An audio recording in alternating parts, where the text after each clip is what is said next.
Have you ever looked around at the world, at all the incredible things science has revealed, and still felt, well, a little empty? Hmm. Like something vital is missing from the picture.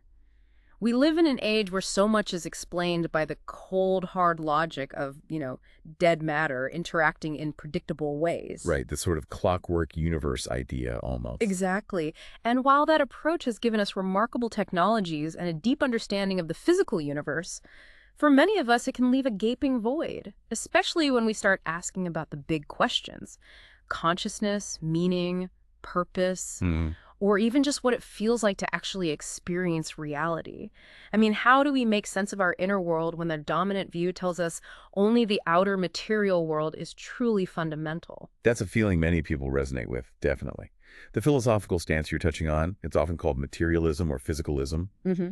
It has indeed become the prevailing way of thinking in much of modern society and science. Right. It essentially proposes that physical stuff, atoms, energy, forces, is the only fundamental reality. And everything else, like our thoughts, feelings, Yeah. our very consciousness, somehow just emerges from those physical interactions. Just pops out of the complexity, sort of? Sort of, yeah.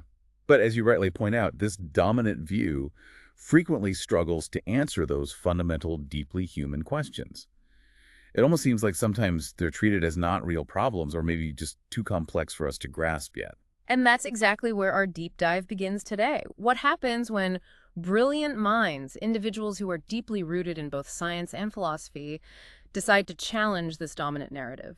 What happens when they try to, in essence, re-enchant the world, to find meaning and consciousness not as some kind of accidental byproduct, but maybe at the very heart of reality? Right, to put mind back in the picture, fundamentally. Precisely. We're going to be immersing ourselves in the extraordinary work of two intellectual giants who are doing just that. Indeed. We're talking about Wolfgang Smith and Bernardo Kastrup. Both are incredibly accomplished thinkers who have dedicated their careers to dissecting and ultimately dismantling the prevailing materialist worldview. Okay, Smith and Kastrup. Yeah. Smith comes to us with a formidable background, a distinguished mathematician and physicist, really deep scientific credentials. Wow, okay. And Kastrup, originally a computer scientist, actually worked at CERN. The particle physics lab. That's the one. He's since transitioned into a highly respected philosopher with a really keen eye for scientific detail and logical rigor. They are, in essence, you could say, intellectual allies against this void, united in their overarching mission. Which is? To challenge the deeply ingrained belief that reality is fundamentally non-conscious matter and instead restore the primacy of mind or spirit. So they're definitely on the same team, fighting the same conceptual battle. Pretty much, yeah. They share that core critique of materialism. But here's where it gets truly fascinating, isn't it? Their approaches, their philosophical systems, and even some of their ultimate conclusions diverge profoundly. Oh, absolutely. It's like they're both trying to reach the same magnificent mountaintop, let's say, a more conscious-centric understanding of reality, but they're taking completely different paths up that mountain. Different maps, different tools. Different maps, different tools, different philosophical lineages guiding them. Yet both paths are incredibly compelling in their own right. So our mission today is to unpack their powerful arguments, understand these nuances, these differences, and discover how these two thinkers, while aligned against materialism, offer distinct, incredibly rich perspectives that can profoundly shift your understanding of existence. Yeah. This deep dive is your shortcut, hopefully, to grasping some complex philosophical ideas and, maybe gaining some serious aha moments about the nature of reality. Hopefully. It's fascinating stuff. Okay, let's unpack this then. We've mentioned materialism and physicalism as the dominant views they're challenging. For you listening, especially if you're not steeped in philosophy or science, can we make sure we're crystal clear on what we mean? What are they actually pushing back against? Absolutely. Let's break it down simply. In its simplest form, materialism is the idea that physical matter and its properties, atoms, energy, fields, the stuff physics studies, are the only fundamental reality in the universe. Full stop. So that's the bottom line, just physical stuff. That's the core claim. Everything we observe, everything that exists from the distant stars to the intricate workings of our brains, and crucially, even our conscious thoughts, feelings, experiences, is ultimately made of or reducible to that physical stuff. Okay. It's the belief that the universe is essentially a giant impersonal machine. It operates solely on physical laws and consciousness. Well, consciousness is just a complex, emergent byproduct, like The wetness of water emerges from H2O molecules. Consciousness is supposed to emerge from neurons firing in a brain. So, if I understand correctly, this worldview says that if you could map out every single atom and every force in the universe, you'd basically know everything there is to know. That's the implication, yeah. And our conscious experience, our subjective feeling of being alive, the redness of red, the sadness of grief, there's a fancy calculation, a side effect of those atoms mumping around. Precisely. Or maybe an illusion, some argue. And that's exactly where both Smith and Kastrup see a fundamental crippling flaw. They don't just contend that materialism is incorrect. They argue it's, and this is a strong claim, logically incoherent and self-refuting. Whoa, not just wrong, but doesn't even make sense on its own terms. That's their argument. What they mean by that is that it ultimately trips over its own feet because it struggles profoundly to explain the very thing we know most directly, most undeniably. Our own conscious awareness. The fact that we are experiencing anything at all, that raw feeling of existence. Materialism, they argue, simply can't account for this primary reality without resorting to enormous, unproven leaps of faith or getting tied up in internal contradictions. So the aha here is that they believe materialism fails on its own logical terms, trying to explain the very ground it stands on, experience itself. Exactly. It tries to explain away the one thing we can't possibly deny. That's a bold claim. So how does Wolfgang Smith specifically tackle this? You mentioned he introduces something called the bifurcation of nature. That sounds pretty intense, like a fundamental split. It is intense, and it's absolutely central to his critique. Smith argues that modern science, particularly since the philosophical shifts introduced by René Descartes back in the 17th century, committed a foundational error. A huge mistake, really. Hey, what was the mistake? If a bifurcated nature, meaning it split reality into two distinct separate realms, like tearing a map in two. Bifurcated, split. Yeah. Okay, split into what? Well, on one side, you have what was deemed the real, objective, quantitative physical world. This is the world that science measures. Mass, velocity, position, temperature, numbers, things you can put in an equation. This is the world that is considered truly independent, factual, out there. The world of physics, basically, the stuff science labs study. Precisely. And the other side of this split. Yeah, what got left over? Everything else. On the other side, you have what was relegated to the unreal, subjective, qualitative, mental world. This is the world of our inner thoughts, feelings, perceptions, conscious experiences. The subjective redness of an apple, the feeling of warmth, the taste of coffee, the joy of music, all the stuff that actually makes life worth living, arguably. So all the qualities of experience. Yes. And Smith views this separation, this bifurcation, as the foundational error that has plagued modern thought ever since. Because by designating our subjective experience as unreal, or maybe just an epiphenomena. Epiphenomena, what's that mean? It's a term meaning something that emerges from the physical, like smoke from a fire, but has no real causal power or independent existence of its own.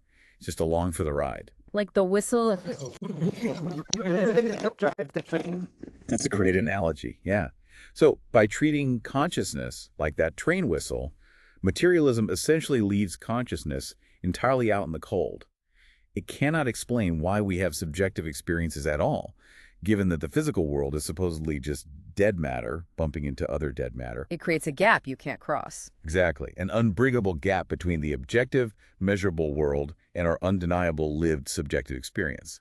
The aha here is that for Smith, this split is the root of our current disenchantment, making our inner world feel less real, less fundamental than the outer one. Okay, that makes sense. Now, Bernardo Kastrup, he has an equally strong, but you said a very different take on why materialism doesn't work. He calls it the most extravagant and unparsimonious theory ever conceived. That's quite a provocative statement. It absolutely is. And it gets right to the heart of Kastrup's rigorous analytical approach. When he says unparsimonious, he means it's overly complicated and makes unnecessary assumptions. Unparsimonious, like not simple, not elegant. Exactly. Think of it this way for you listening. If you're trying to explain something, the simplest explanation that covers all the known facts is usually the best one to bet on. This is a fundamental principle in science and philosophy, often called Occam's razor. Right. Don't multiply entities beyond necessity. Don't make things more complicated than they need to be. You got it. Kastrup's point is that materialism fundamentally violates this principle in a really big way. It's actually, he argues, incredibly unsimple. Okay, so what's the extravagance in materialism, in his view? Where does it get overly complicated? Well, materialism postulates an entire category of existence, this stuff called non-conscious matter, that is fundamentally beyond our direct experience. Wait, how is it beyond our experience? I experience matter all the time. I'm touching this desk. Ah, but you're experiencing your perception of the desk. Right. The visual appearance, the tactile sensation, the solidity, those are all conscious experiences in your mind. You never directly experience the matter itself, whatever that might be, independent of your consciousness. Okay. I only ever experience the experience of the desk. Exactly. Yet, materialism assumes this unobservable, non-conscious matter exists independently out there and is the fundamental cause of your consciousness, the cause of your experience of the desk. For Kastrup, this is an extravagant assumption. Why extravagant? Because it introduces an unprovable, unobservable layer to reality, this whole universe of stuff that supposedly exists outside of any consciousness that might not be necessary at all to explain our experience. Why postulate something you can never truly observe or interact with directly, especially when it creates such a massive, maybe unsolvable problem for explaining consciousness itself, the so-called hard problem? The problem of how dead matter creates subjective feeling. Right. It's like building a hugely complex machine with all sorts of hidden gears and levers just to explain why a light turns on, when maybe the explanation is just, well, electricity flowing through a simple circuit. He argues idealism, the idea that consciousness is fundamental, is actually the simpler, more parsimonious explanation. So the aha moment from Kastrup is that the very simplicity of consciousness as fundamental makes materialism seem convoluted and unnecessarily complex by comparison. It's adding an extra unneeded layer. That's his core argument on parsimony, yes. Okay, here's where it gets really interesting and often quite mind-bending for people. They both see quantum mechanics, the physics of the super tiny, not as some weird, obscure anomaly that scientists just haven't fully figured out yet. Right, not just some weird corner of physics. But as a direct, undeniable challenge to the materialist worldview itself, it seems like physics, the very foundation materialism claims to stand on, is actually, well, pulling the rug out from under it. That's absolutely right. For both Smith and Kastrup, quantum mechanics, or QM, isn't just a quirky part of physics. It's considered a fatal blow to the classical, objectivist view of a world that exists entirely independently of observation. The old view being, things are just out there with definite properties, whether we look or not. Like, the moon is there even if no one's looking at it. Exactly. Classical physics suggested that kind of world, a world of definite objects with definite properties, existing in a definite space and time, totally separate from minds. QM fundamentally disrupts that neat picture. It reveals that the physical world isn't a standalone reality, entirely separate from or unaffected by the act of observation or measurement. Okay, so how does Wolfgang Smith interpret this quantum weirdness, this strange behavior of particles where they seem to be influenced by being observed? Smith dives deep into the philosophical implications here. He argues that QM forces us to distinguish very carefully between what he calls a physical object, like an electron, say, in its abstract theoretical sense, and its corporeal manifestation. Corporeal manifestation, meaning? Meaning what we actually measure or observe in a lab, the concrete reality we interact with. In his view, the underlying physical object itself exists in a state of pure potentiality. It doesn't have a definite position or momentum or other properties until it is actualized by measurement. Pure potentiality. Like it could be this or that, but isn't actually either until we look. Pretty much. And crucially for Smith, that act of measurement, of actualization from potentiality to actuality, is inherently tied to an observer, or at least a consciousness-like process.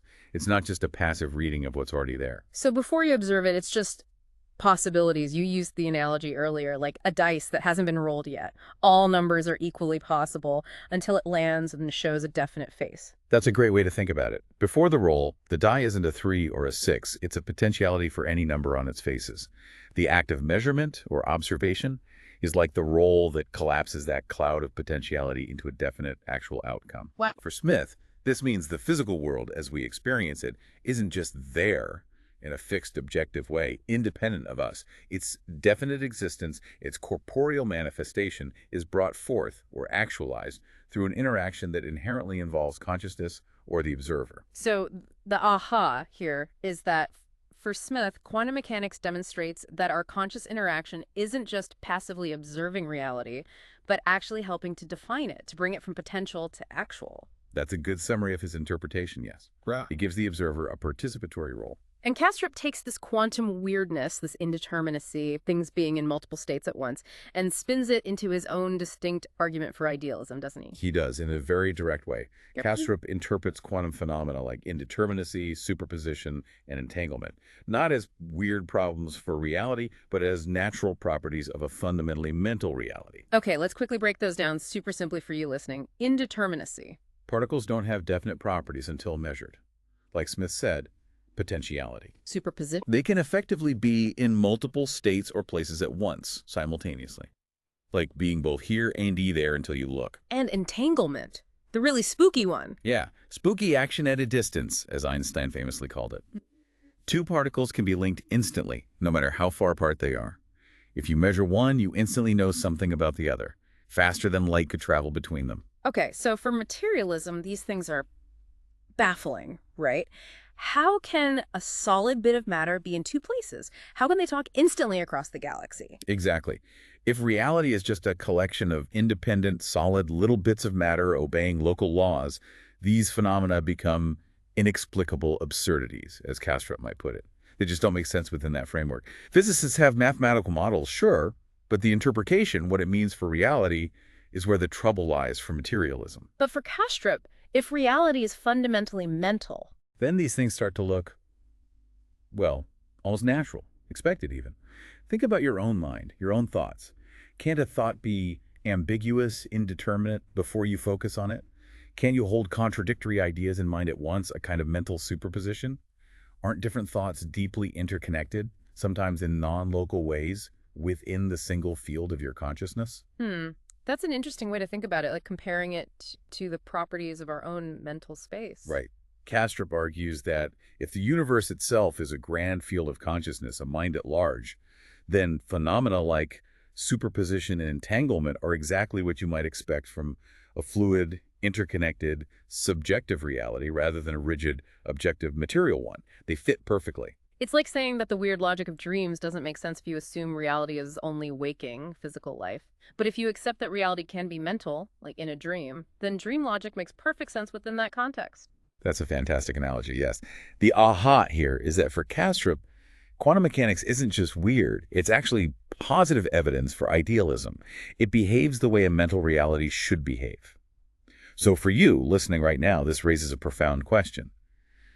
Could your mind, your consciousness, be more intimately involved in shaping or actualizing reality than you ever thought possible? Okay, so stepping back a bit, what does this all mean for us, the listeners? Their central unifying idea, the very core of their philosophies, seems quite profound and, well, revolutionary compared to the standard view, doesn't it? It truly is. Despite their differing paths and methods, their shared core belief is a fundamental reversal of the materialist paradigm. It's a complete flip. Which is They both argue that reality is not fundamentally dead, inert matter. It is rooted in consciousness, spirit, or intellect. They might use slightly different terms, but the essence is the same. Mind is primary. So instead of consciousness somehow emerging from matter like a fluke of complexity? They propose that matter, or what we perceive as the physical world, emerges from, or is a manifestation of, consciousness. Consciousness is the source, the ground of being, not the other way around. That is a huge shift in perspective. Okay, so consciousness is the starting point, the fundamental ingredient. But how do they picture that fundamental consciousness or reality being structured? Does Smith have a different idea of how this mind-first reality is organized compared to Kastrup? Yes, their pictures of reality are quite distinct here. Smith posits what he calls a hierarchical reality. For him, the universe isn't flat. It's not all one level. It's layered. Layered like a cake or a hierarchy. Or like a hierarchy, yeah.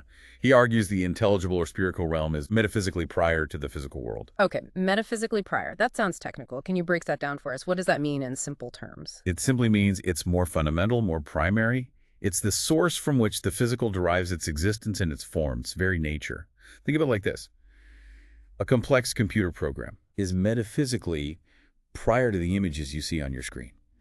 The images depend entirely on the program for their existence, their structure, their behavior. They couldn't exist without the program. Got it. The program is the source code for the screen display. Exactly. For Smith, the spiritual or intelligible realm is like the ultimate source code.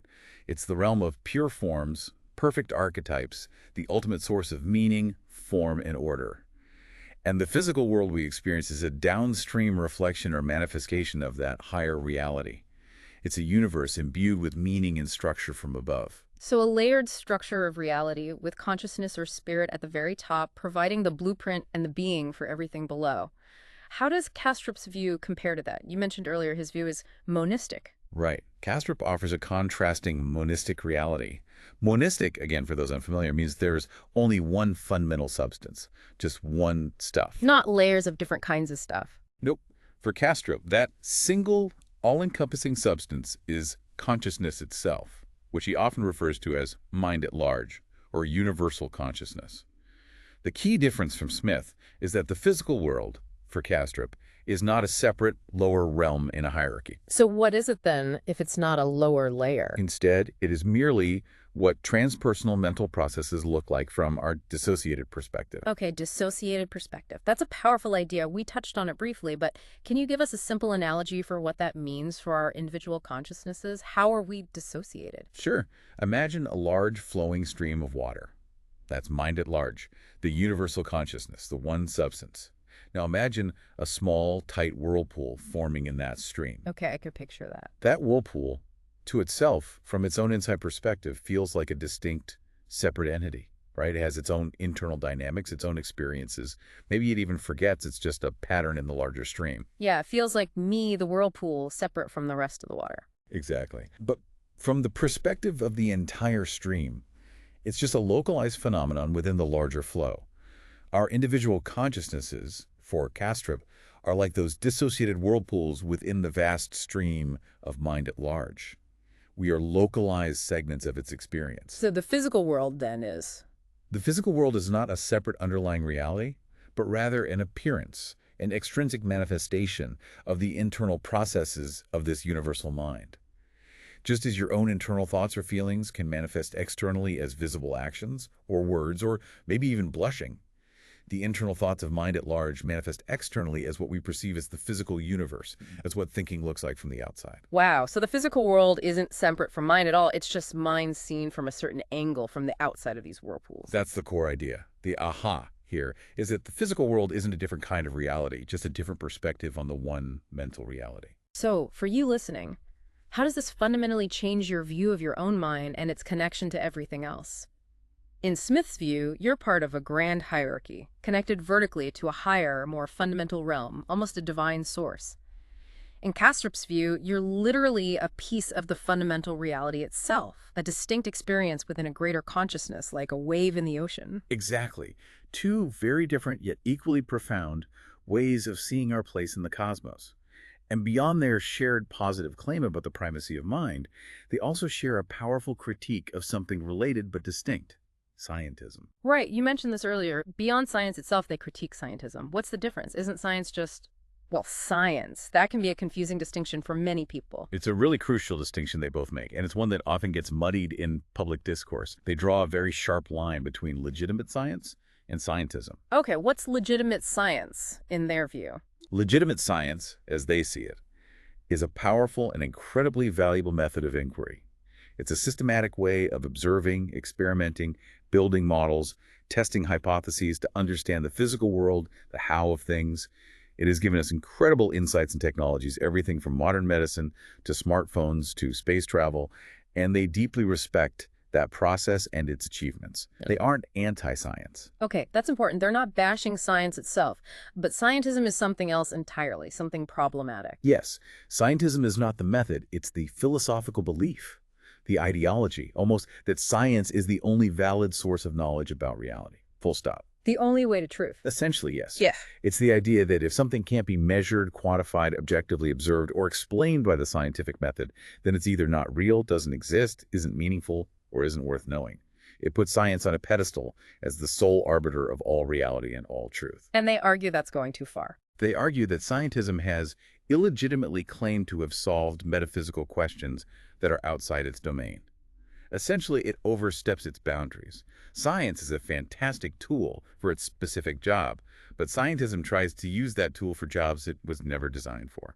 Like, what kind of questions would be outside science's domain, even for a brilliant scientist using the best methods? Well, questions like the ultimate nature of consciousness itself, not just how the brain activity correlates with conscious states, which neuroscience studies. The easy problems, as they're sometimes called. Right, the correlations. Okay. But the what question what consciousness fundamentally is, or why we have subjective experience, the feeling of what it's like to be something, science struggles with that. It can tell us about brain activity when you feel pain, but it can't tell you what the feeling of pain is from the inside. Or questions about ultimate meaning, purpose in the universe, ethics. Exactly, those kinds of questions. Science, by its very nature, is designed to study the measurable, objective, repeatable aspects of reality. It can tell us how the universe works with incredible precision, but it's not equipped to tell us why it exists, or what its ultimate significance is, or what we ought to do. By claiming that science can or will eventually explain everything, scientism, in their view, improperly closes off other valid avenues of knowledge like philosophy, like theology, like art, like ethics, maybe even personal introspection or spiritual experience. So the aha here is that they are not anti-science at all. They are champions of clear thinking, and they are simply reminding us that science, like any tool, has limits. Some of our deepest human questions require different kinds of tools, different lenses, different ways of knowing. Precisely. It's about understanding the scope and limits of our methods. So for you, the listener, why is it important to understand the limits of what science can tell us? Well, perhaps because it means that the questions that truly matter to your human experience, your inner life, your search for meaning, your sense of purpose, might not always be found just by looking under a microscope or running an experiment. It encourages a broader, maybe more holistic approach to knowledge and a more complete understanding of reality. Okay, so we've really laid out their common ground now, their shared enemy in materialism, their fundamental belief in the primacy of consciousness, and their sharp critique of scientism. They definitely agree on the core problem with the modern worldview. Yes, the diagnosis is very similar in broad strokes. But, as we hinted earlier, their solutions, their positive philosophies, the actual worlds they build, they come from very different maps of thought, don't they? They have distinct philosophical lineages, distinct intellectual family trees. Absolutely. Think of it like two master builders agreeing that a house has a seriously flawed foundation. They both say, we need to rebuild, but then they pull out entirely different architectural traditions and blueprints. One goes for, say, classical Greek architecture, the other for sleek, modern design. Something like that. They both want a sturdy, beautiful house, a coherent worldview, but their styles, their materials, their core principles are radically different, stemming from different histories. Let's start with Wolfgang Smith, then. His lineage, you said, is deeply rooted in what's called the perennial philosophy. Now, for someone listening who might not be familiar with that term, what exactly does that mean? It sounds profound. It is a profound concept. The perennial philosophy is this idea, or perhaps this historical observation, that there's a universal, timeless wisdom that underlies many, if not all, of the major religious and philosophical traditions of the world, across cultures and across ages. So a kind of shared core of insight about the big questions. Exactly. It posits that there are fundamental truths about the nature of reality, the structure of the cosmos, the human condition, and our relationship to the divine or the absolute that have been recognized and articulated by sages, mystics, and philosophers again and again, whether you look at ancient Greece, ancient India, medieval Europe, or elsewhere. And Smith draws on this tradition. Heavily. He explicitly aligns himself with it. He draws on intellectual giants like Plato with his theory of ideal forms existing in a higher realm. The blueprints for reality we talked about. Right. And Aristotle with his sophisticated ideas about causality, including formal and final causes, purpose, and essence. Plotinus, a major figure in Neoplatonism who described reality emanating out from a transcendent one. Thomas Aquinas, the great medieval philosopher who synthesized Aristotelian philosophy with Christian theology. A real greatest hits of Western thought. Absolutely. And crucially, he also draws deeply from Eastern traditions, particularly Vedanta, which is a major school of Hindu philosophy, emphasizing the ultimate unity of the individual self, Atman, with the ultimate reality Brahman. So his work is very much a re-articulation of ancient and medieval wisdom. He's arguing that these older systems weren't primitive or naive.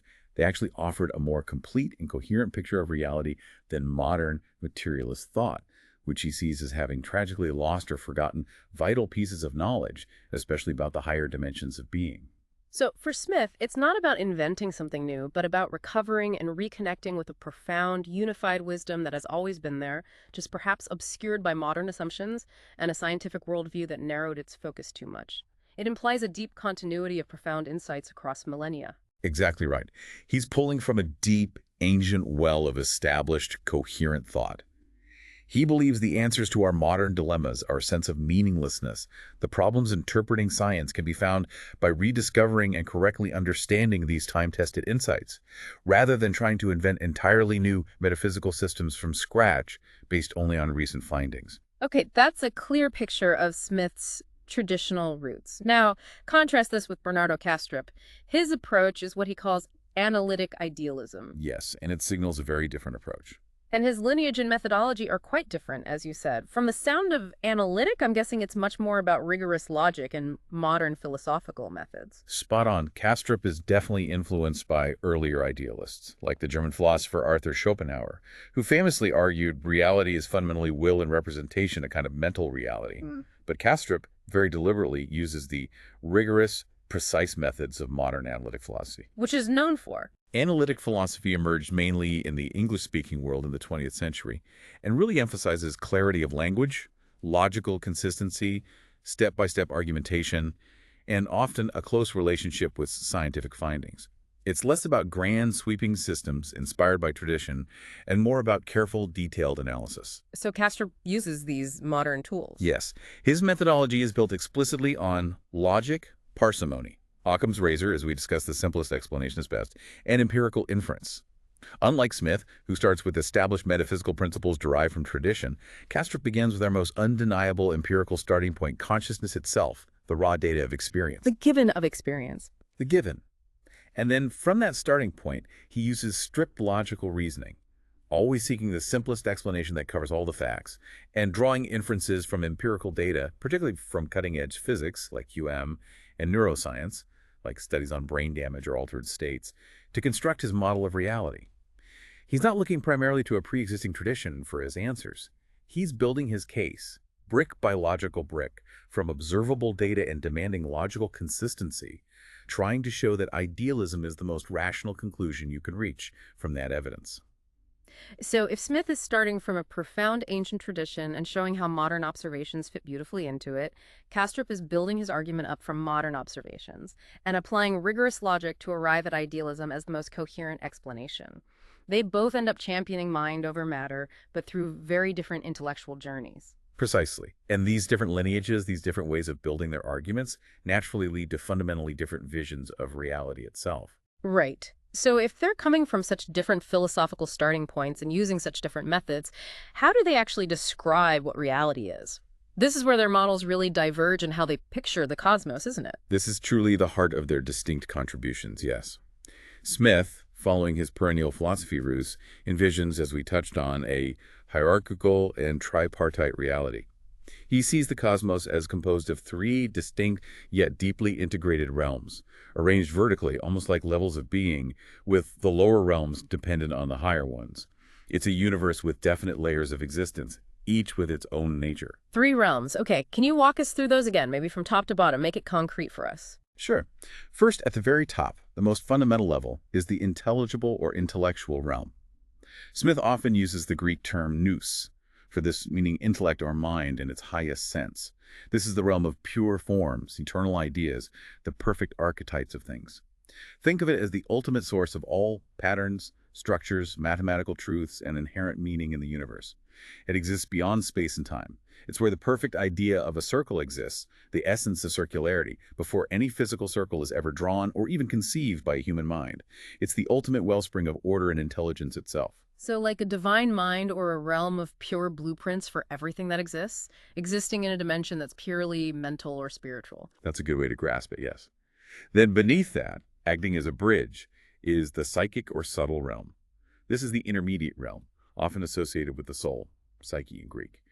It's where our individual consciousness, our perceptions, emotions, imagination, personal memories, and subjective experiences reside. It links the purely spiritual above with the physical below. It's the realm of lived experience, but still distinct from gross matter. And finally, at the bottom. At the bottom is the corporeal realm. This is the physical world we perceive through our senses and inhabit with our bodies, the world of matter, space, and time, the world of tables, chairs, planets, stars, and human bodies. Smith sees this whole structure as fundamentally vertical, where the lower realms are essentially projections or shadows, to use Plato's famous analogy, of the higher realms. They receive their being, their forms, and their meaning entirely from above. The corporeal world, our physical reality, is therefore sustained in being by the intelligible realm. It's not just dead matter behaving randomly, it's matter imbued with form, purpose, and intelligibility flowing down from a higher, intelligent source. Okay, so a clear, layered structure, almost like a great chain of being, with the spiritual at the top, its influence flowing down to shape and sustain the physical. That's a very structured, ordered cosmos. How does Kastrup's vision of reality compare? I remember you said monistic and flat. That sounds completely different. It is radically different. Kastrup presents a monistic and flat reality. Again, monistic means there's only one fundamental substance, one kind of stuff. For Kastrup, that substance is universal consciousness, or mind at large. There are no distinct separate realms stacked vertically, like in Smith's cosmology. No layers. Yeah. So where does the physical world come from in his picture? Well, crucially, the physical world is not a separate lower realm made of a different substance. Instead, it is simply the extrinsic appearance of mental processes. Extrinsic appearance. That sounds very different from a projection or shadow coming from a higher realm. Can you clarify that distinction for us? It sounds key. It is a crucial distinction, yes. Yeah. Think of it this way again. Your own thoughts are internal mental processes, right? Yeah. You experience them directly from the inside. Sure. Now, imagine if someone else could somehow see your thoughts from the outside. They wouldn't see the subjective feeling or the content of the thought itself, but they might perceive some kind of objective manifestation of it, perhaps patterns of neural firing in your brain scan, or maybe even, hypothetically, patterns of light or energy fluctuations corresponding to the thought. Okay, they see the outside appearance of the inner process. Exactly. For Kastrup, the physical world is that extrinsic appearance. It's what thought looks like from the outside. It's not a separate substance, it's just the way the internal mental processes of mind at large appear to us. The dissociated alters looking at other mental processes from an external vantage point. There's no vertical structure, no higher or lower realms in terms of fundamental substance. It's all just the internal unfolding, the inner dynamics of a single, vast, unified mind. So the physical world is like the surface ripples on a vast pond of consciousness. The ripples aren't a separate thing from the water. They are the water, just behaving in a certain way that we perceive as ripples or physicality. That's a perfect analogy. The physical world is an appearance, a behavior of the one substance, mind, not a separate lower substance itself. Wow. Okay. So for you listening, think about how your experience of reality would fundamentally differ under these two models. One sees a universe with deep interconnected layers where meaning and form flow down from a transcendent source above. The other sees a single vast ocean of consciousness, and everything we perceive, including ourselves and the physical world, is just a ripple or a current within that same ocean, seen from a particular limited vantage point. It's either a cosmic hierarchy leading upwards or a kind of cosmic dream we are all inside. Two profoundly different ways to re-enchant the world. Definitely. Now, if reality itself is structured so differently in their models, then how things happen, the principles of cause and effect must also be profoundly different, right? How do they each explain causality? Yes, this follows directly from their different structures of reality. It's another key divergence. For Smith, with his hierarchical cosmos, causality is primarily understood as vertical causality. Vertical, meaning flowing down from the higher realms to the lower. Precisely. This means that the higher realms are the formal and final causes of the lower realms. These are terms from Aristotelian philosophy. The formal cause is the essence or the blueprint. The intelligible realm, with its pure forms, provides the blueprint, the very definition or essence of what a thing is. Like the form of treeness defines what makes a physical tree a tree. Exactly. And the final cause is the purpose or goal towards which a thing naturally strives or develops. The higher realms also impart this inherent purpose or direction to things in the lower realms. So a physical object isn't just a collection of atoms bouncing around according to blind physical laws. It's an actualization of an underlying form or blueprint, and it has an inherent purpose, a reason for being given from above. That's the core idea. The corporeal world, the physical world we inhabit, is sustained in being, moment by the intelligible realm. A physical thing is what it is because of its archetypal form in the intelligible realm, and it moves towards its inherent end or purpose defined by that form. Think of it like this. A sculptor creates a statue. The idea of the statue in the sculptor's mind is the formal cause. It dictates the shape and essence. The purpose of the statue, perhaps to be admired or to convey beauty or meaning, is the final cause. The physical clay or marble takes its form and meaning from these higher non-physical causes, which are constantly imbuing it with its nature. Causality isn't just horizontal pushes and pulls. It's primarily a vertical flow of form and purpose. That's a very different picture from the purely mechanical billiard ball causality we usually think of in modern science, where one thing just bumps into the next thing horizontally.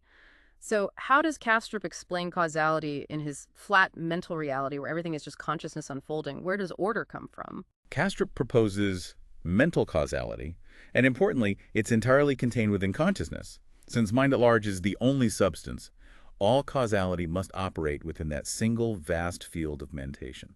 There's nowhere else for it to happen. So no vertical flow from above. It's all happening on one level. Right. And what we perceive as the rigid, predictable physical laws like gravity or electromagnetism or the laws of thermodynamics that govern energy. These are not external independent forces acting on inert matter from outside. Instead, they are simply the stable, predictable habits of mind at large. Habits, like how I always reach for coffee first thing in the morning without thinking, or how I habitually walk a certain route to work. The universe has habits. Precisely. Yeah. That's the analogy he uses. Just as your own mind develops habits, patterns of thought, emotional responses, behavioral routines that lead to predictable actions or patterns, so too does mind at large exhibit stable, consistent patterns of behavior. These incredibly consistent habits of the universal mind manifest to us from our dissociated perspective as the consistent laws of physics that we observe in the physical world. So the laws of physics aren't cold, impersonal rules imposed on matter, but more like the incredibly reliable character or disposition of the universal mind itself. That's a beautiful way to put it, yes. There's no vertical dimension of causality flowing down from a separate realm. There's just the inner dynamic, the internal consistency, the predictable patterns of behavior within one unified, all-encompassing field of mentation. Everything that happens is an internal process of consciousness unfolding according to its own inherent nature or habits. The aha here is that for Kastrup, the seemingly impersonal laws of physics are actually expressions of the universe's own consistent mental patterns, making them feel perhaps far more intimate and less alien than mere mechanical rules. This leads us right to a really personal and profound question. What do these vastly different philosophies say about us? What is the human person, the individual you're listening right now, in the context of these grand cosmic systems? This is where it really hits home, doesn't it? For Wolfgang Smith, fitting perfectly with his hierarchical cosmos, the human person is understood as a tripartite microcosm. Microcosm, like a small version of the macrocosm, the universe. Exactly. It means that we, as individual beings, mirror the structure of the cosmos itself in our very constitution. We are composed of three distinct but ideally integrated principles or parts corresponding to the three cosmic realms. And what are those three parts in us mirroring the cosmic layers he described? Okay, so at the highest level within us, corresponding to the intelligible realm, nous, we have spirit. This is often referred to as the intellect in its highest sense. Not just discursive reason, but our capacity for pure knowing, direct intuition, spiritual insight, and the direct apprehension of universal truths. It's our connection to the divine, transcending the purely personal and physical. Our highest, most spiritual part. Right. Then, corresponding to the psychic or subtle realm, we have soul or psyche. This is our intermediate realm of individual consciousness, our everyday mind, emotions, feelings, memory, imagination, personal will, and subjective identity. It's the unique experiencing part of us, the seat of our personality. The me I usually identify with. Often, yes. And finally, corresponding to the corporeal realm, we have body or soma. This is our physical material form, the tangible, measurable, biological part of us that interacts with the physical world. For Smith, these three parts are meant to be integrated, but the spiritual goal of human life, our ultimate purpose within this framework, is vertical ascent. Vertical ascent, climbing up that hierarchy within ourselves. Precisely. It's the journey of purifying the soul, psyche, and realigning it with, and ultimately reuniting it with, the spirit, nous. It's about aligning our individual consciousness with the higher divine source within us and within the cosmos. This implies a journey of self-discovery, spiritual practice, and ethical development that is deeply linked to understanding and navigating this cosmic hierarchy. Our lives have a built-in upward trajectory, a purpose. So we're like mini-universes ourselves, reflecting the grand structure, with a clear upward path towards spiritual realization and connection. That's a very traditional, almost ancient view of the human being, often found in spiritual paths. How does Kastrup, with his monistic flat view, describe the human person? I remember the dissociated altar analogy earlier, which sounded quite different. It is very different, and perhaps uses more modern psychological analogy. Kastrup sees the individual person as a dissociative alter of mind at large. Okay, unpack that analogy again. It's powerful, but maybe a bit jarring. It's drawn from psychology. Yes, it's drawn from dissociative identity disorder, or DID, formerly known as multiple personality disorder. In DID, a single person's consciousness appears to fragment into multiple seemingly distinct alters or personalities. Each alter can have its own memories, behaviors, even names, and they are often unaware of the existence or experiences of the other alters, even though they all share the same underlying mind or brain. So Kastrup is saying we are like those alters, but within the universal mind. That's the analogy. Our personal consciousness, the sense of being a separate me, is like a localized whirlpool in the vast stream of cosmic consciousness, mind at large. Due to some cosmic process of dissociation, the exact nature of which is speculative, segments of the universal mind become functionally isolated, creating these boundaries around themselves, leading to the experience of being a separate individual self with private thoughts and feelings cut off from the whole. So we're not separate creations in the traditional sense, maybe not even separate souls in Smith's sense, but more like parts of the bigger whole that have temporarily walled themselves off and lost sight of their ultimate connection to the universal mind. It's like we're characters in a cosmic dream, and we've forgotten we're part of the dreamer. That's a great way to put it. Yes, this implies that we are not fundamentally separate beings created by a transcendent entity. Instead, we are fragments or aspects or localized patterns of excitation within a larger unified mind.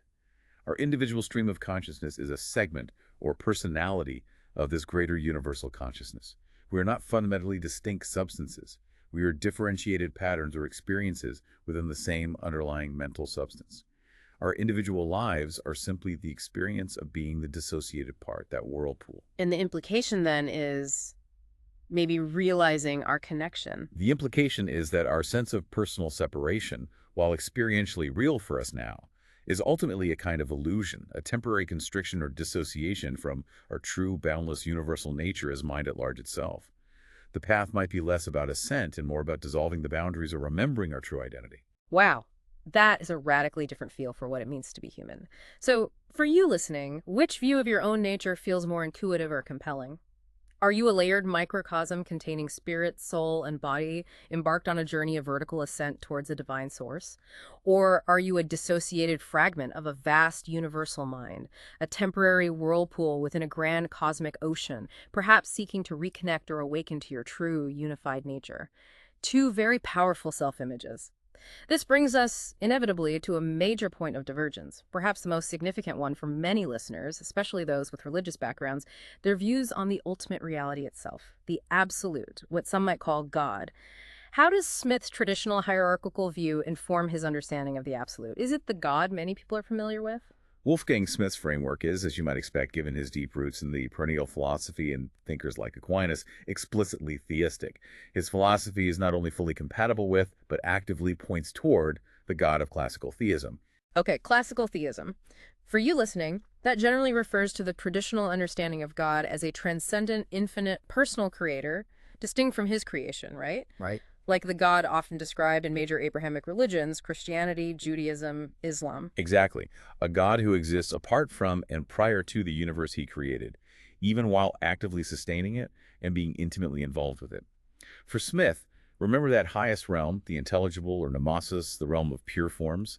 He sees that realm itself as the created reflection of the uncreated divine intellect. Ah, so even the highest realm within creation points beyond itself to an uncreated source. Precisely. There's a clear, fundamental ontological distinction between creator and creation. God is God, the uncaused first cause, infinite and eternal. Creation, including the intelligible realm, is finite and dependent on God for its existence. The divine is transcendent, meaning it exists beyond and is fundamentally separate from the universe it created, even while sustaining it and imparting form and intelligibility to it through the intelligible realm. It's a top-down creation from an external supreme intelligence that is understood to be personal, possessing attributes like intellect, will, and goodness. Okay, a very clear theistic picture aligned with major traditions. Now, how does Kastrup's mind at large compare to this theistic view? Is mind at large also a personal creator God, or is it something fundamentally different? It's fundamentally different. Kastrup's mind at large is the absolute, the ultimate fundamental reality in his system.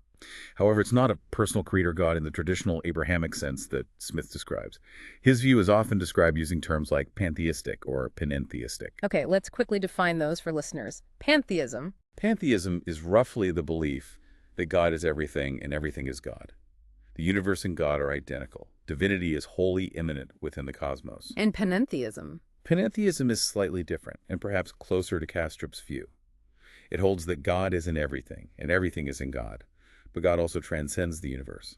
So the universe is within God, like a thought within a mind, but God is also more than just the universe.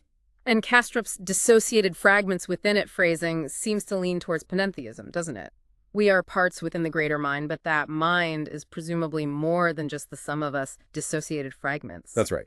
The phrasing dissociated fragments within it strongly suggests a panentheistic leaning. We are not separate creations of mind at large. We are dissociated patterns of excitation within it. So for Kastrup, the absolute, mind at large, is an impersonal, all-encompassing field of subjectivity. It's the ultimate ground of being, the ocean of all consciousness, but it's not conceived as a conscious being with intentions, plans, or a personality in the human sense, as a classical God would be. So it doesn't create the universe in the way a person designs and builds something distinct from themselves. No.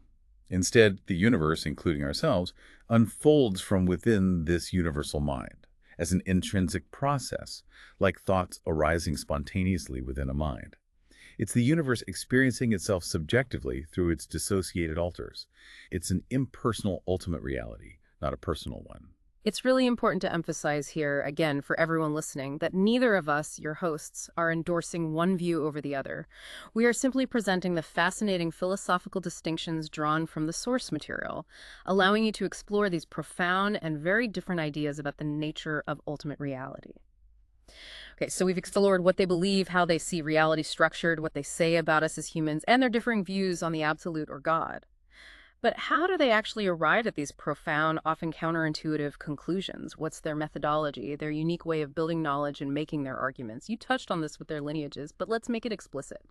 Right, this is another key differentiator, flowing from their different philosophical backgrounds. Wolfgang Smith employs what we can fairly call a metaphysical and deductive methodology. Metaphysical and deductive. Okay, what does that mean in practice? He doesn't start with experiments. He doesn't start primarily from observations of the physical world and try to build up a theory from scratch, the way a typical empirical scientist might operate when formulating a new hypothesis. Instead, he starts with metaphysical first principles derived from tradition and revelation. So he begins with these foundational, deeply established truths about the nature of reality, God, and the soul. Truths passed down through philosophical and spiritual traditions for centuries, maybe even millennia, which he accepts as reliable starting points. Exactly. He takes these fundamental, overarching truths about reality, truths he believes have been apprehended by the greatest minds throughout history via reason and intuition, and in some cases, revealed divinely through scripture or mystical experience as his starting point. He treats them as axiomatic, meaning self-evident or foundational, the bedrock upon which understanding is built. And then what? How does science fit in? Then he uses these firmly established principles to interpret modern scientific findings. Yeah. It's very much a top-down approach. He deduces conclusions about the nature of reality and the meaning of scientific discoveries from these established, overarching metaphysical truths. He sees modern science not as the origin of fundamental truth, but as providing specific instances, confirmations, or sometimes challenging data points that need to be understood within and integrated into these deeper pre-existing metaphysical structures. So the aha here is that for Smith, the ancient wisdom, the perennial philosophy, provides the essential framework, the key. And modern science, when properly interpreted through that lens, simply validates it, illustrates it, and fills in some details in new ways. Science serves metaphysics, not the other way around. That captures it well. He's not trying to build a new metaphysical framework from the findings of modern science alone, but rather use science to illuminate, confirm, and apply an existing profound and coherent traditional framework. Science finds its proper place within that larger, wiser context. Okay, that's clear. Now, Bernardo Kastrup, on the other hand, uses an empirical and abductive methodology. That sounds like a very different starting point, especially given his background in computer science and modern analytic philosophy. It is a very different starting point and process. Kastrup, as we mentioned, starts with the given of experience. His primary data is our undeniable conscious reality, The fact that we are conscious, that we perceive things, that the world appears to us in a certain way, including all the findings of science as part of that appearance. That's his bedrock. So he starts with observation, with data, including scientific data. Yes, but crucially, he recognizes that all data, including scientific data, is ultimately accessed through consciousness. So consciousness itself is the most fundamental empirical fact.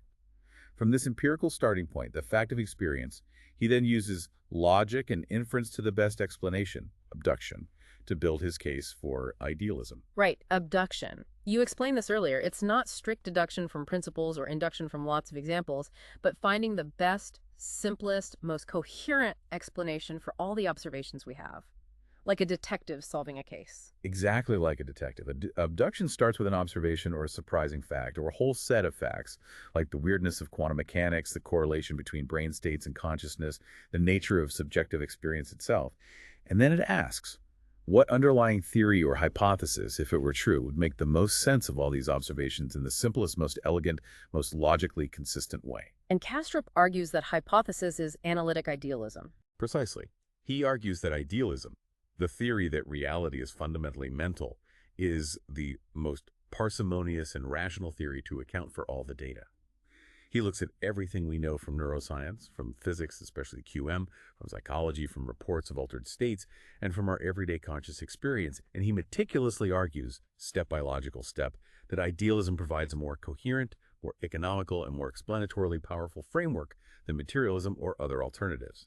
He's building his case from observations outwards, using modern logical tools to find the theory that makes the most sense of everything we collectively know or experience. So, if Smith is starting with the mountain's highest peak, defined by tradition, and looking down to map the rest of the terrain in light of that peak, Kastrup is starting at the base camp, meticulously surveying every feature using modern tools and figuring out the most logical, evidence-based path to the summit. For you, the listener, which method of building knowledge feels more familiar or persuasive? One starts with a top-down ancient framework validated by modern findings. The other uses a bottom-up construction built rigorously from modern observations and logic. So what does this all mean for us, the listeners, when we're trying to make sense of these complex ideas and maybe find our own path away from a purely materialist view? Let's try using an analogy to really solidify these differences and help you visualize their distinct approaches. It might make it stick better. Okay, an analogy sounds good. Imagine humanity is lost, wandering in a vast, seemingly endless, maybe slightly gray and depressing valley of materialism. We're all milling around down there, generally believing that the valley floor, made of what seems like dead matter, is all there is. And perhaps many feel a bit lost, aimless, or empty because of it. But some people, perhaps yourself included, feel a deep longing to find a way out of the valley, to ascend to a higher place. Let's call it the mountain of truth, or maybe the mountain of meaning, where consciousness and spirit are recognized as fundamental. Okay, I like this setup. Lost in the valley of materialism, seeking the mountain of truth. Right. So into this valley comes Wolfgang Smith. He arrives not as a tech innovator, but as the traditional guide. He doesn't come bearing newfangled gadgets or the latest scientific instruments. Instead, he carefully unfurls an ancient sacred map, worn with age but intricately detailed. This map represents the perennial philosophy. A map passed down through generations. Exactly, passed down through generations of sages and wise elders. And he proclaims, with quiet authority, this map has always been true. It contains the distilled wisdom of millennia, insights passed down from Plato, Aquinas, Shankara, the ancient masters. The paths up this mountain are well-worn, trodden by countless spiritual seekers and philosophers throughout history. They lead upwards through distinct levels of reality. The peaks have sacred names, known to the ancients as the realms of spirit and intellect. I will show you how to read this map, how to understand its symbols, which correspond to realities within you and the cosmos. I will guide you along the one true path of vertical ascent to the summit, which the ancients called God, or the Absolute. And his authority rests. His authority rests not on novel discoveries he made himself, but on the timeless wisdom, the coherence, and the proven efficacy of the tradition he represents. He's arguing that this wisdom has been forgotten or misinterpreted, but it remains eternally valid and offers the most complete guide. He's showing you that the path to meaning was never truly lost, just overlooked or obscured by the fog in the valley. Okay, that's the traditional guide with the ancient map. Now, who else arrives? Well, arriving perhaps from a completely different direction, maybe with a bit more modern gear and a different kind of energy, we have Bernardo Kastrup. Let's call him the modern explorer and engineer. All right. Explorer and engineer. He doesn't have an ancient map. In fact, he might look at the fragments of old maps people have and say, these are interesting historical artifacts, but they're incomplete, contradictory, or use language and concepts that don't quite mesh with our modern understanding of the terrain, especially the weird quantum foothills we've discovered. Instead, he arrives with state-of-the-art modern surveying tools. Laser theodolites, GPS, complex logical calculators, Occam's razor shavers. Metaphorically speaking, of course, representing logic, parsimony, empirical data. Exactly. He says effectively, okay, folks, let's be rational about this. Let's discard the unreliable or incomplete old maps for now and chart this mountain rigorously from scratch based on what we can actually observe and deduce logically today. I'm going to meticulously analyze the terrain, the data from physics, neuroscience, our own experience. I'll measure every slope, every rock, every quantum anomaly, every twist and turn using the most rigorous methods available to us. Based on all this evidence, logically, the most efficient, the most parsimonious, the most rational path up this terrain is right here. He points to a path he's carefully plotted. My calculations show it's the only explanation that makes complete sense of all the data we have gathered about this mountain, from its quantum roots to its conscious peaks. He calls this path Analytic Idealism. The summit, he declares, based on his logical inferences, is mind at large, the sole ontological primitive. And his authority rests. His authority rests entirely on the logical consistency, the explanatory power, and the parsimonious rigor of his carefully constructed model, built directly from the evidence available to us now. He's not asking you to trust ancient authority. He's asking you to follow the steps of his rational argument based on modern evidence. So as you can clearly see in this analogy, they're both leading people up the same profound mountain. They both firmly believe there's a way out of the valley of materialism towards a reality centered on consciousness. But they use different maps, different language, and appeal to different kinds of authority. One asks you to trust in the coherence and depth of wisdom passed down through the ages. The other asks you to follow a path rigorously constructed using the tools of modern reason and evidence. How does that analogy help you visualize their distinct approaches? Hopefully, it paints a clearer picture of their intellectual journeys and their different appeals. And despite these very real differences in maps and methods, their work is undeniably complementary in the bigger picture, isn't it? They almost strengthen each other by coming at the same problem from such different angles. Absolutely. You can see them as highly complementary. Think of it this way. Wolfgang Smith reconnects us with a lost metaphysical heritage. He reminds us that profound insights about consciousness, meaning the structure of reality and our place within it, have existed for thousands of years. He offers a depth, a richness, and a spiritual resonance that purely modern, often reductionist thought can lack. He provides a framework that aims to integrate science harmoniously with perennial wisdom, showing that reason and spirituality, science and metaphysics, are not inherently at odds but can enrich each other. He digs deep foundations from the past, Giving us back a sense of rootedness in a larger tradition. And Kastrup then builds on that, or maybe alongside that from a different angle. Exactly. Kastrup, on the other hand, builds a new, formidable fortress of reason against materialism on its own turf. He takes the fight directly to materialism using the very tools and language that modern materialists often claim exclusive rights to: logic, evidence, parsimony, science itself. He shows meticulously that materialism is arguably incoherent, extravagant, and fails to explain the evidence, whereas idealism succeeds. He appeals directly to those who might be skeptical of traditional revelation and demand rigorous empirical and logical justification for any worldview. He constructs a powerful, contemporary argument for idealism that speaks directly to our modern scientific and analytical sensibilities. He builds a strong modern structure. So together, Together, they form a truly powerful intellectual pincer movement against the dominance of materialism. Smith brings the weight, depth, and coherence of timeless wisdom, re-establishing a profound, meaningful cosmology. Kastrup brings the sharp precision and analytical rigor of modern thought, deconstructing materialism from within and building a compelling alternative based on reason and evidence.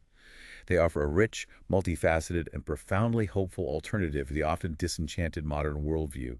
They demonstrate in their different ways that you don't have to choose between rigorous reason and profound meaning, between science and a conscious universe. So we've taken a really deep dive today, haven't we, into the profound critiques of materialism offered by two towering thinkers, Wolfgang Smith and Bernardo Kastrup. You've seen their shared goal: to restore consciousness to its rightful place, not as an accident, but as the fundamental reality, moving us beyond the limiting idea of a universe composed solely of dead, non-conscious matter. Right. The shared target is clear. And you've explored their distinct yet equally compelling paths towards that goal. Smith's powerful revival of ancient wisdom and a sacred hierarchical cosmology drawing on the perennial philosophy, and Kastrup's modern analytical rigor and empirical inference leading to a monistic, all-encompassing consciousness he calls mind at large. Two very different roads up that mountain we talked about. Yeah. So, to reiterate for you, the listener, as you reflect on all this, if you're seeking a philosophy, a worldview that's deeply grounded in tradition, that offers rich metaphysics and points towards a sacred layered cosmos, potentially culminating in a personal divine, well then exploring Wolfgang Smith's work offers a profound and intellectually satisfying journey into that perennial wisdom. Yeah. But if you're someone who is perhaps more persuaded by rigorous modern analytic arguments, by strict logic, by appeals to parsimony, and by explanations grounded directly in contemporary empirical evidence from science, and if you find materialism intellectually unsatisfying or even existentially bankrupt, then Bernardo Kastrup's analytical approach, meticulously building a case for an impersonal, universal consciousness as the most rational explanation, might resonate more deeply with your way of thinking. The beauty here, really, is that there isn't just one single way to challenge the status quo, is there? There isn't only one path to re-enchant your understanding of the world or to find deeper meaning beyond purely material explanations. Both Smith and Kastrup offer powerful, intellectually robust ways forward. Which path resonates more with your way of understanding the world, your intellectual style, your intuition, your search for truth? That's a question only you can truly explore and answer for yourself. And reflecting on both their projects raises a final, important question to leave you with, something to chew on. If consciousness, rather than inert matter, is truly fundamental to reality, whether you conceive of it as Smith's hierarchical source flowing downwards, or Kastrup's all-encompassing universal field bubbling up from within, how might that radically change our practical approach to some of our biggest collective challenges?